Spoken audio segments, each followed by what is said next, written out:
every drop, every taste on the tip of my tongue. Bend my nail, bite my thumb. Evidence won't clear my name.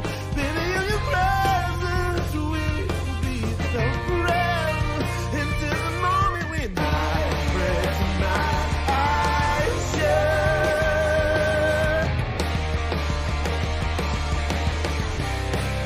Now I'm ready.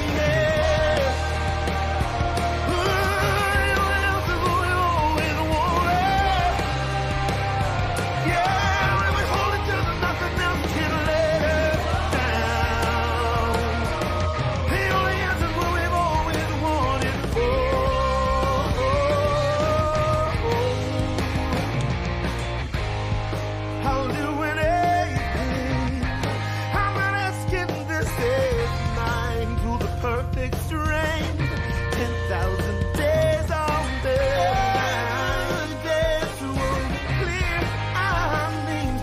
Oh, baby, it's our last kiss. We'll last forever. That's the moment when I rest my eyes shut. Now I'm ready.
Welcome, everybody, to I'll Hang Up and Listen, brought to you by our presenting sponsor, Fatty Beer Company, Western New York's premier market and tap room with over 300 different beers to choose from, both draft and canned. Live music entertainment often, and of course, they are both dog and kid friendly. 7 different Western New York locations, again, and always open 11:30 till 10:30 at night and later 7 days a week. So make sure you get over to Fatty Beer Company. And of course, our other sponsor, Buffalo Go Apparel Company. Buffalo's best spot for local artist designs and on all of your Buffalo sports shirts, hats, hoodies, everything you can think of. They got it. Sorry, my might be coming down with something. My voice is a little raspy. Hence why I'm just a little all over the place. Not the fact that the Sabres just pissed down their leg for the first 40 minutes of that game, then decided to show up for the third period. But win or lose is my favorite part of watching Sabres hockey, is talking to you guys and getting your reactions. So without further ado, thank you again to our sponsors at Fatty Beer Company and Buffalo Go Apparel. Definitely get over there and check them out at Buffalo Go Co. on both Instagram and Twitter, and at Fatty Beer Company on Twitter and Instagram. Sabres lose 3-2 to the Winnipeg Jets. Eric Comrie returning to battle his old team in Winnipeg after a prolonged absence because of injury. I had no problems with his game at all. But I do have a lot of problems with the way the team played in front of him. I'm getting sick and tired of seeing the soft play, not just from the defensemen, but the forwards too, in the defensive zone. It is getting absolutely brutal. It's happening every single game, and it's costing us goals against. I mean, maybe not so much. I think, the second and third goal. The second one, Samuelson essentially gets put on a leash 30 seconds before that goal is even scored. Samuelson essentially gets put on a leash. I don't know if he's got caught flat-footed or just the effort wasn't there. Maybe he was tired. Regardless, lost a step on his man going wide, almost led to a scoring chance. And then, like I said, about 30 seconds later, just a terrible effort to get back on his guy to stop that second goal from going in. Tried like a little over the top of the stick, hook of the stick blade to try and prevent that puck from going in, but it was a terrible effort from Samuelson. He threw his hat up in the air. He knew it right away. And then we're going to get right to the third goal, the eventual game-winning goal by Lars Eller. Just an innocent flutterer from the point, just trying to put something on net. He might have even dump it in it. I don't know. There wasn't a guy within 20 feet of Owen Power other than Comrie. There wasn't a Winnipeg player like to be found.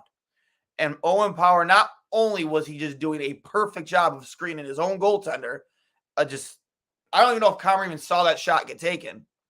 He does a little ole. Ole. Ole. Like, I was thinking of Lou Brown from the first Major League movie during spring training. Oh, come on, Dorn. Don't give me this Ole bullshit. Get in front of that. Yeah, Owen Power, don't give me this Ole bullshit. Block that shot. It wasn't going 100 miles an hour. Even if it was, you still should be trying to block it. That was going maybe 50 miles. Like, I don't even know. I'd love to know what the clock speed on that shot was, because I don't even think it was really a shot to begin with. He was just honestly just getting into the zone. Hopefully we dump it in on net. I don't know. Hopefully something happens, because there was not a Winnipeg player in front and hope that there would be a guy there for a rebound or a deflection. He was just throwing it into the zone. And Owen Power just goes, whoa. I mean, whoa. Oh. Just goes right by him and into the back of the net top corner. Comrie never even saw it. I mean, you can't blame Comrie tonight. You can't. Team played like dog shit. For 40 minutes, they played like dog shit. And then they come out in the third period, and they finally decide to turn it on a little bit. Peterka, who honestly, in my opinion, you guys can say what you want about Casey Middlestat. Maybe a lot of it is true, but JJ Peterka is hands down our most consistent forward night in and night out, and he's constantly producing. He had a couple good looks before he even scored that breakaway goal tonight. A goal where he tapped in his own rebound. I thought Hellebuck had it after the first shot, and then I saw Casey with that second tap. I'm like, oh wait, hold on a second. Ends up in the net, 3-2. I love everything about JJ Peterka's game. I do, but what I don't love is just watching players give up on plays, not give enough of an effort, not play 100% every single shift, and it leads to us losing games. At what point is your head coach going to have to sit one of these guys mid-game? Sure, okay, sit him next game, whatever. But at the end of the day, like, you need to send a message. You have to send a message. I've been there. I've played bad games and sat 2 or 3 in a row. It happens. It happens. Actually, not about 2 or 3 in a row, but like 1 or 2 for sure. But at the end of the day, like, you have to send a message to that player. That doesn't matter what your contract, how much money you make on your contract, or where you were drafted, first overall or 299th overall. Like, you're expected to give 100% every single shift. And when you're a former first overall pick and you just got paid $8.35 million a year, like, I am sorry, I am expecting you to play like you got a pair between your legs. And he doesn't. Consistently doesn't. He doesn't play like he's a 6'6" defenseman. He doesn't. Offensively, great. Yeah, he's very gifted. But in his own end, he hurts us almost every game. Every game. And again, he did tonight. In Boston, he did on the first goal. Regardless of what you want to say with the rebound that Levi gave up, Owen Power was shoulder to shoulder with him. He could have easily just leaned into him, tied up his stick. He chose not to. Ends up at the back of the net. I mean, this guy just needs to get it together and realize how big he really is. He is the biggest guy on this hockey team. One of the most talented guys on this hockey team. Like, the amount of comparisons he gets to guys like Victor Hedman in this league, and he just refuses to play to his size and level. Like, you see flashes of it in the offensive zone. You really do. The kid is gifted. But in the defensive zone, he is hurting us. Finds a way every single game. And he did it again tonight. So, I mean, I'm going to go right into the peanut gallery here and see what you guys think. 21 and 28 got to go. I couldn't agree with you more. It's unfortunate that you put the C on Okposo's sweater. So you kind of put yourself in a situation where you have to play him because you can't help but scratch your captain. And then 28 Girgensons. I mean, here's the thing. I don't hate Girgensons. I really don't. Every team has a guy like Girgensons on their team. They do. They just do. That being said, I think that just Okposo and his lack of speed just really weighs down that line. Like, I'm sick and tired of seeing Krebs go to waste on that fourth line. I really am. And I'm sick and tired of seeing Kyle Okposo on the second power play unit. There's got to be a better, anybody else, literally anybody else. Why is it Okposo every single time? Like, at what point are we going to sit there and start pointing the finger at Donnie? Like, what is going on behind that bench that you can't get your shit together on this power play? The penalty kill is great, but the power play is absolutely atrocious. There's no chemistry. The puck movement isn't remotely fluid. Men aren't in front of the net. We don't have guys in front. You have guys sitting backdoor on point shots. For what reason? If you let Hellebuck see that shot, he's going to stop it 10 times out of 10. He's one of the best goaltenders in the world. Like, he is going to stop that shot 10 times out of 10. You need to get bodies in front of him. Perfect example. Again, the goal on Comrie. The only guy in front of Comrie was his own defenseman and Owen Power. But he was perfectly in his line of sight, and the puck just went in the back of the net. Like, it was almost like Owen Power had money on the game. Like he was intentionally screening Comrie and then waited till the perfect time. He's like, oh, here you go. Like, ole. Anyway, like get bodies in front. Be willing to take a beating. Like, for all the shit that a guy like Sam Reinhart used to take in this team, that was his office, man. In front of that net, screening the goalie. We saw it. You see it the last time the Buffalo played Florida. He had a great game. Or, he just constantly parked in front of the net. Skinner, too. Skinner does. Like, but you need bodies in front on that power play. That's the way you're going to get that power play going. It's just score a dirty one. It doesn't have to be pretty. It doesn't have to be like constant cycling of the puck and looking for that perfect shot. Just get it on net and hope for the best. Literally, that third goal is a perfect example. Get it on net and hope for the best. It just blows my mind how bad that power play is. Krebs and Cousins offer a little offense. Why is Benson even playing? We need new blood, offensive scoring, touch. Kulik, Savoy, team lacks real talent, finesse, touch, creativity around net, bench Krebs.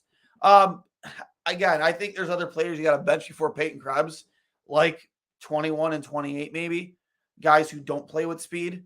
But at the end of the day, like, I get it. Like, these are guys that are underachieving. Krebs is underachieving. Cousins is underachieving.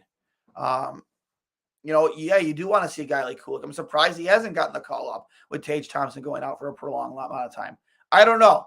Like, I've been saying it for 2 weeks. Pat Kane could be the answer, especially on that power play. Go get him. Like, I've heard so many rumors. Some I've shared, some I haven't. Like, I really believe that, especially with Kevin Adams flat out coming out and saying, Yeah, we're in on it. Yeah, we're asking his agent to keep us informed. We want to know what's going on. I genuinely think Pat Kane will be a Buffalo Sabre, and I genuinely think he is going to help this team almost immediately. It might take him a little bit to get acclimated and get back at game speed, but 2 or 3 games in, once he finds his bearings, I really do, especially on that power play, he is going to help. He is going to give you an extra threat, especially on that other side where we're normally used to maybe opposite of where Tage normally lines up. Maybe we put Pat Kane on that side. I don't know. I can't remember if he's a right-handed or left-handed shot, but he's going to be on one of those two sides working the half wall. And it's just one of the best power play players of the last decade plus right there in Patty Kane. It's going to help, in my opinion. 15 more consecutive losses to reach 18 consecutive losses in their failed season. There's no way that's ever happened again, Mauricio. No way. This team is night and day. Yeah, they're either they play great against good teams or they play down to the bad ones. Again, not saying Winnipeg is bad, but they got a losing record. They're right around where we are for them in the West, and we played down to their level. The pain, yes, Matt, for sure. Every time, Duane, every time they can't defend, and it's been like that for years. It's sickening to see. Yeah, like we all love to point the finger at goaltending. We all do. Everybody loves it. Everybody loves it. It's the goalie's fault. It's this, send Levi to Rochester. Okay, go ahead. Send him to Rochester. That's literally going to solve nothing. The goaltending is not the issue. You see it every night. This team cannot defend. You could have Connor Hellebuck in it. You could have went and spent $8 million a year and extended Connor Hellebuck. It wouldn't matter for this team. It really wouldn't. It wouldn't. Like, if you can't defend and you constantly put, no matter who is in net, in bad situations, you're going to lose a lot of hockey games. And they consistently do that every single fucking game. It is driving me up a fucking wall. Hockey can be a cruel game. Buffalo outshoots Montreal heavily. Sabres lose the game. Yeah, early this season, absolutely. Philadelphia shoots Buffalo by a ton. Sabres win the game. Buffalo dominated the third, lost against Winnipeg's an evil sport. Hockey is an evil sport at times. It is. It really can be. Hockey is a game of controlled chaos played on a 200-foot sheet of ice. And I will say this every single night. Games are won and lost below the face-off dots on each end of the ice. And we constantly lose battles on both sides. It's a fact. If you're watching closely enough, we don't win those battles, and that's why we constantly lose.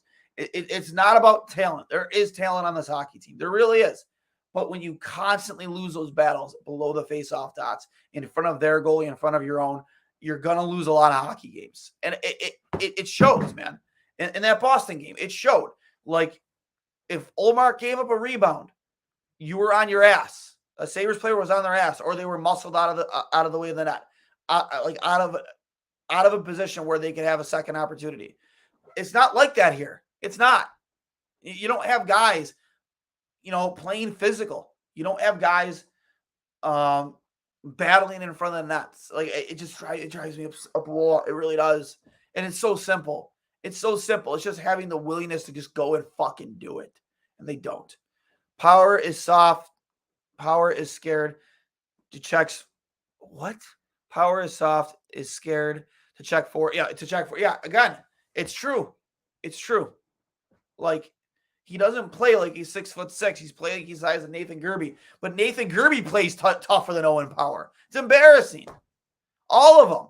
The only guy that goes out there and plays physical is Darlene and then sometimes Connor Clifton. Because that's his game. That's part of the reason why he's in the league. He's willing to play with a little bit of an edge. We just don't. We don't have guys to do. This team needs jam. They need grit. I know people, especially in the analytics, they hate those buzzwords. Jam and grit. But they don't have any. You know what this team could kill for a player like Keegan Colasar? Like what they would do, like a Nick Delorier? Like, it would help. It really would. I don't know, man. Like, somebody's just got to step up and do something. Like, I thought maybe it'd be Cousins this year. Cousins plays with an edge. I mean, I know he's playing with a fishbowl on. He might be playing a little timid, but like, get to the front of the net, man. Get to the front of the net and take a beating and score a goal. Somebody start doing it and just set an example, set a precedent that if we're not going to be able to score with finesse, this is the way we are going to score. And this is the way we're going to win games. If we can't win games the way we did last year, this is the way we're going to win games. That's the way you do it. Right now on this team, that's the way you do it. Granato should be fired, doesn't hold players accountable. I wouldn't say Granato should be fired, but he needs to hold players accountable.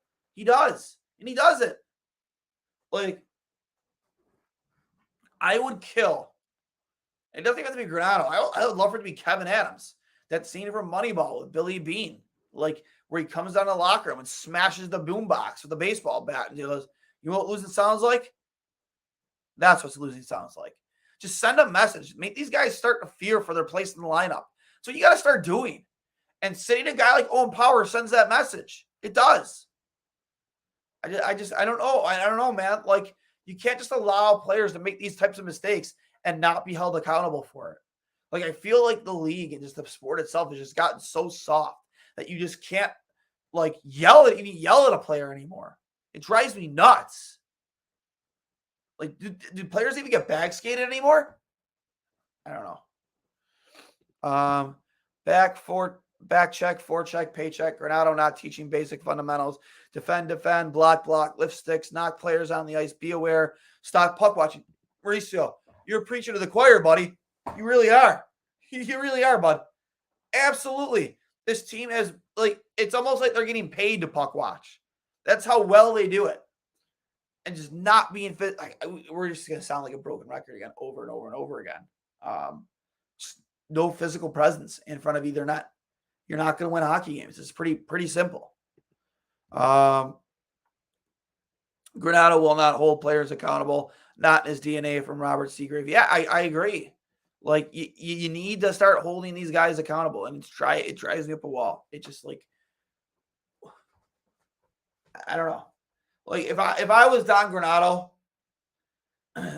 after that third goal, Power is literally riding the bench the entire third period. The entire third period. Like, you need to send him a message that if he doesn't shape up, like, it won't be a period next time. It'll be an entire game. That's where you start. You start sitting. You send guys sitting on the bench. And Jonathan Huberdeau in I want to say it was Huberdeau in Calgary. Had him at the end of the bench sitting there.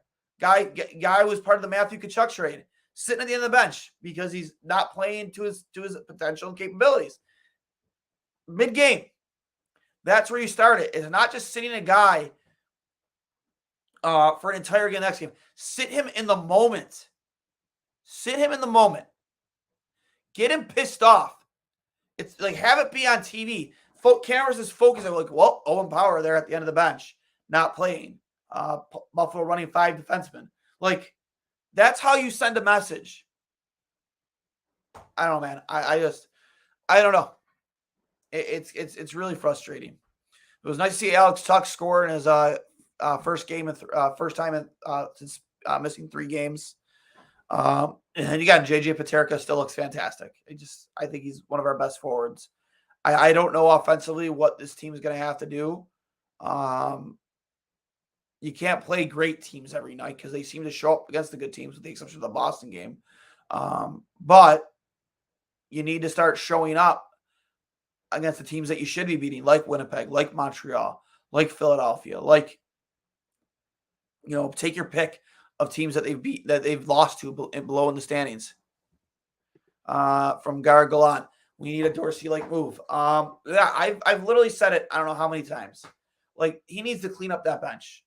Like, how bad does this power play have to continue to be for you to finally make a change there? How bad does the power play have to continue to be to you to make a change there? Like Scott Arniel, the acting coach for Winnipeg right now. He used to be a special teams coach for Buffalo. He used to run the power play, and Buffalo had a top 5 power play under Arniel. You need a guy who can almost specialize in that specifically. Like, and again, I talked about last time, you need a full-time defensive coach on the bench. Dan Girardi, no more of this part-time bullshit, man. You need to be on the bench. Like you have 2 guys, young defensemen, and Rasmus Dahlin and Owen Power, who in the moment might need coaching. might need to get in his ear and, offer some words of wisdom from your how many years in the league. I'm just over it, man. And you need a better coaching staff around Granato. Like, I don't know. Is that Donnie's decision? Is it Kevin Adams' decision? Like, get some more, like, some guys that are a little bit longer in the tooth that know what it takes to get to the playoffs in this league.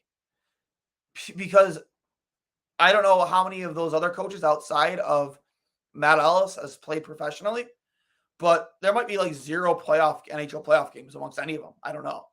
It's terrible. I want to say Christie is the power play coach. I don't know if it's Matt Ellis. It could be. I don't know. But still, like, whoever's running the power play, they need to go.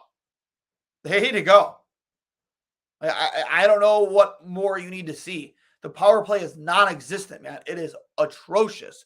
And with the talent you have on this team, it needs to be better. It just needs to be better. Fire G-Man and then coach. And then the 3 dwarf dummies offer no coaching, no motivation. I see other teams, assistant coaches engaging, educating my viewers. I don't condone use that word. I said it but anyways, yeah, I don't know, man. I don't know. It's I don't know what to do about that coaching staff. Like, I think Don Granell is far and away from a hot seat right now. But, like, you really need to start taking a long, hard look at your bench and what you need to improve there. You let Mike Pekka walk out the door and go to New York, and he's going to thrive there. For whatever reason, you're just okay with Dan Girardi, like, being a part-time assistant defensive coach. Showing at the practices. I don't know if he's even at games. He should be on the bench right now because that's how bad this team is defensively. I don't know. The Sabres, I believe, and who knows who will be in that next meet. I'm going to double check right now. See who they have next. I believe it is, let's see here. They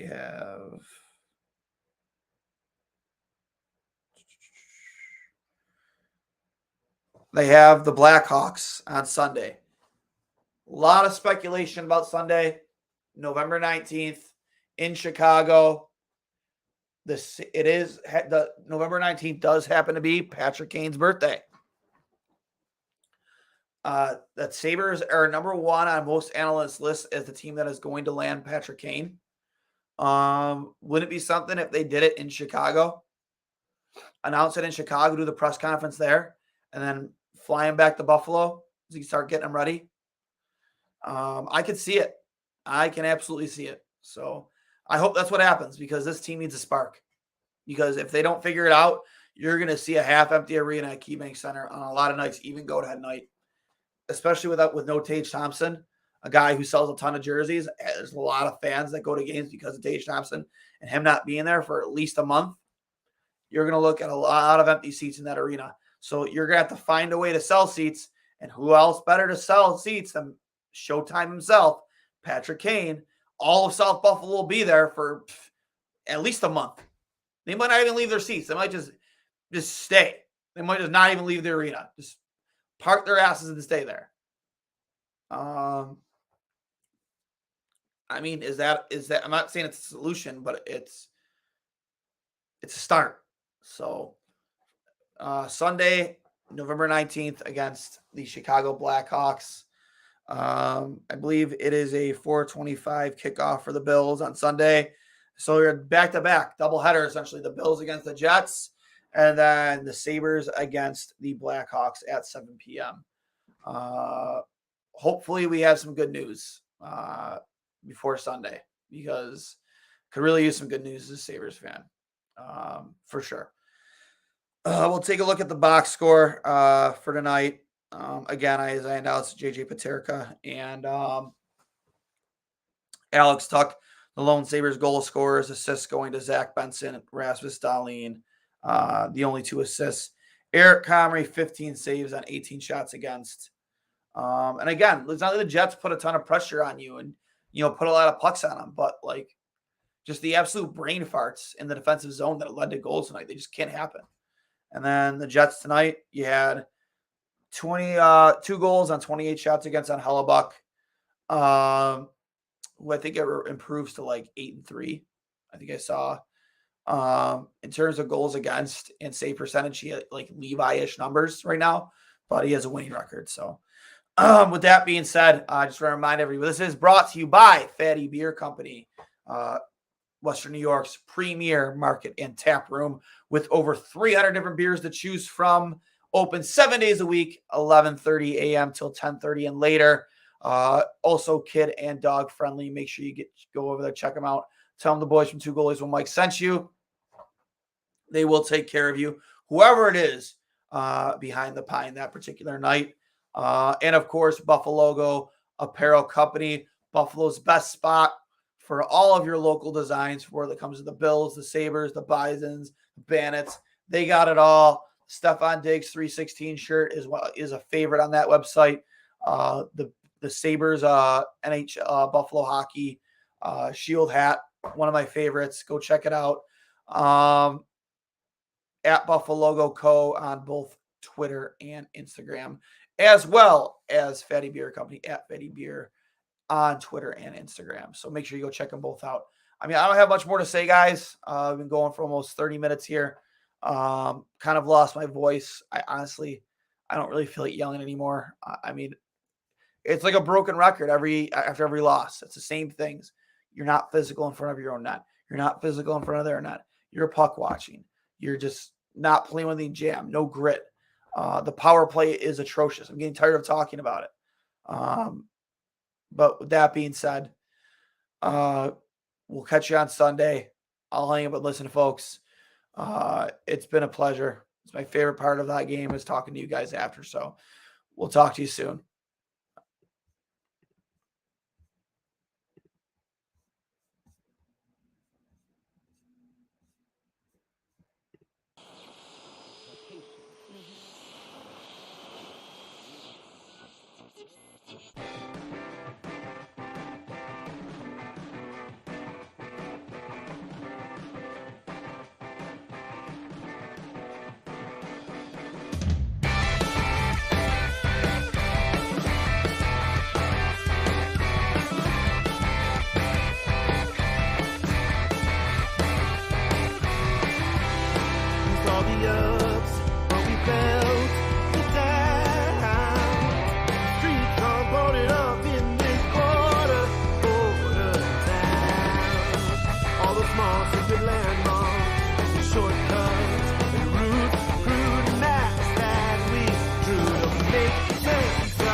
Different than they did before, like the sort of good.